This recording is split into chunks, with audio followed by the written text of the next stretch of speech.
We haven't gotten to the exercises you need to do yet, but that's because we've put things here in order of importance. Bulking is done predominantly in the kitchen, with the gym being an afterthought, not the other way round. As long as you're eating a calorie surplus and getting your grams of protein, then you will find you're able to grow and bulk up and even add some muscle. But some of you have probably tried eating a lot in the past and found it didn't work. So the question now becomes, why not? If you've calculated your AMR, your macros, and your regular calorie intake, and you're maintaining a surplus, how can you not be growing? You can ask this question on a forum, and depending on where you ask, they'll tell you you're wrong. It's simple math, they say. If you eat more calories than you burn, it has to go somewhere and you will grow, they say. If you're not growing, you can't be eating enough calories. Are you skipping meals? But what they fail to take into account here is individual differences and just how much your AMR can vary depending on your hormonal makeup and other factors. You can run the numbers all you want and wear fitness trackers, but there are certain things that they just can't tell you. This is something a lot of people who swear by calorie counting and IIFYM deny. They snort in derision at people who say that eating a low carb diet is a useful way to manage insulin, for example. But if you need proof that this does play a role, you just have to look at someone who uses steroids. Someone who uses steroids will build much more muscle and burn much more fat while doing the exact same routine as someone who doesn't use them, although they'd also suffer lots of other side effects. However, if they were to put their numbers in as we had done earlier, their AMR would be the exact same. Steroids work by increasing testosterone, by binding to the androgen receptors. Now imagine what happens if you have low testosterone. And as it happens, a lot of guys do have low testosterone, which leads to them being weak, flabby, and overweight. Conversely, you might struggle to gain weight if you have a condition like hyperthyroidism. This is a genetic disorder that causes your metabolism to be very fast. It makes you anxious, jittery, and thin, and it's all to do with your balance of T3 and T4 hormones. It's also possible to have hypothyroidism, note the O, which is the opposite effect, and it makes you tired, lethargic, and overweight, while also causing problems like acne. In women, hypothyroidism can be the result of polycystic ovaries. What's my point?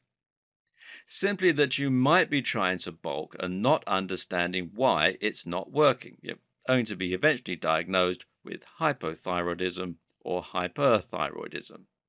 And in that case, you wouldn't be able to change size and shape, but you also wouldn't know why you had that problem. Likewise, you could have low testosterone but not realize it and carry on in vain trying to gain more muscle mass. But even if you don't have either of these conditions, there's a good chance that you could have some kind of imbalance or deficit that leads to similar problems. It's actually a mistake to think of your body too much in terms of being ill or well. In reality, our systems are not binary, they're spectrums. You don't have low testosterone or high testosterone. You have a number somewhere between those two extremes. What's more is that your testosterone levels are constantly fluctuating throughout the day. After you exercise, after you eat, while you sleep, when you're stressed, during sex. And they fluctuate more or less for different people.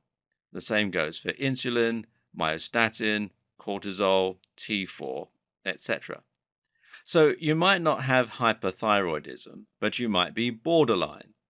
You could have a very high metabolism that still falls within the normal range. No one is going to prescribe you any medication, and yet your attempts to bulk would likely be met with failure. So, what do you do?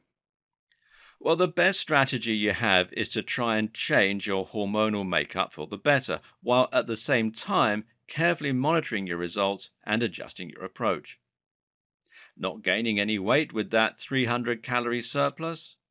Then you probably have a very fast metabolism that you're not picking up on, meaning your surplus probably isn't really a surplus.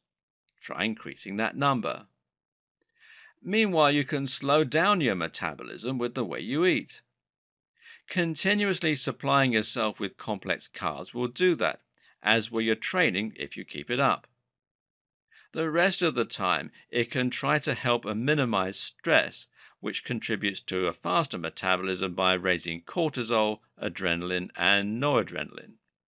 And believe it or not, running long distance or going on a walk can also help. Why? Because this will help you to develop more cardio strength. In doing that, you can lower your resting heart rate, which will actually send signals to your brain that makes you feel calmer. When you do this, you can then keep your cortisol lower throughout the day. Likewise, if you're someone who struggles to lose weight, then you should try going low carb. This will force your body to learn to prefer fats as an energy source, which in turn will help with your weight loss. It'll also avoid those insulin spikes that make you hungry and lead to more fat storage.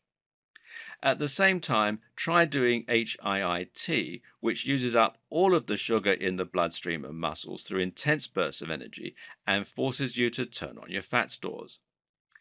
Another thing to think about is the peaks and troughs in your metabolism and when the best time to eat is. If you want your carbs to go to your muscle, then you need to consume them when your glycogen stores are lowest, right after you've trained, and that's called carb backloading. Likewise, if you want to build muscle overnight, then consuming a slow release form of protein, such as casein, is a good idea because it will help you to have all the protein you need just when you're in the deepest levels of sleep. 4 a.m. is the time when the body maximizes its production of testosterone and of growth hormone, which are anabolic hormones that tell the body to build muscle. In the morning when you wake up, your blood sugar is low because you've gone all night without eating. This is great for losing weight, but terrible for building muscle. So if you want to avoid it being a negative thing, you need to get some calories in you early to get out of that highly catabolic state. As you can see then, you shouldn't think only in the short term and ask yourself to quickly add lots of calories to your diet.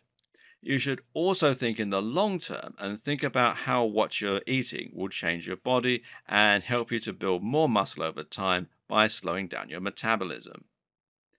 But the simplest way to start bulking for most people is going to be to maintain a surplus. For most people, that's more than sufficient and the AMR will be accurate.